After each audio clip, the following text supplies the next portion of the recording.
कमरिया मल धीरे धीरे तनी धीरे धीरे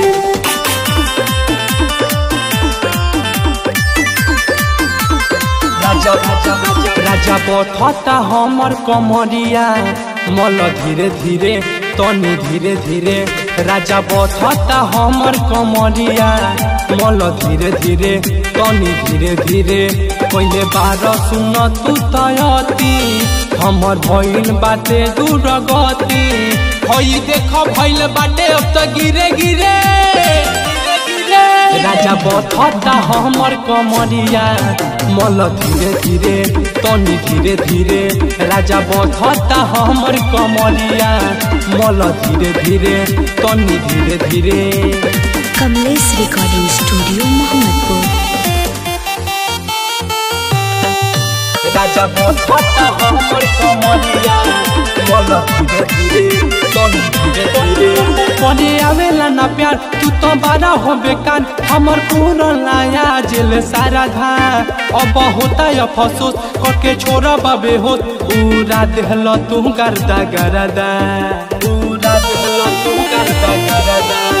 पने आवेला ना प्यार तू तो बड़ा हो बेकार हमर पूरा लाया जेल सारा धा अब होता अफसोस करके छोरा बाबे हो पूरा देहल तू गर्दा गरदा अपना मेहरी के तू परेशानी ना बुझे ये राजा जानी दुनू तरफ डेले बार तू तो पीरे पीरे राजा बथता हमर कमरिया मल धीरे धीरे तनी धीरे धीरे राजा बथता हमर कमरिया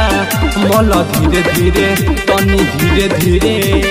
कमलेश रिकॉर्डिंग स्टूडियो मोहम्मदपुर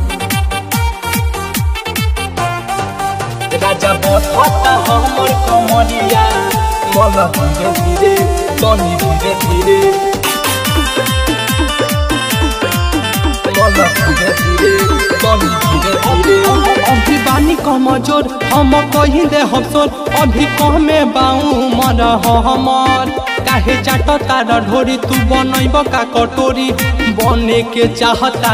हमर बने के चाहता हमर अभी बानी कमजोर हम कही दे हमसोर अभी कहमे बाऊ मर हमर काहे चाट तार ढोरी तू बनैब का कटोरी बने के चाहता हमर मनन माइकल तू बारया नारी खोल दिहल तू साया सारी दर्द बढ़े लागल हमारा अब गिरे गिरे राजा बथता हमर कमरिया मल धीरे धीरे तनी धीरे धीरे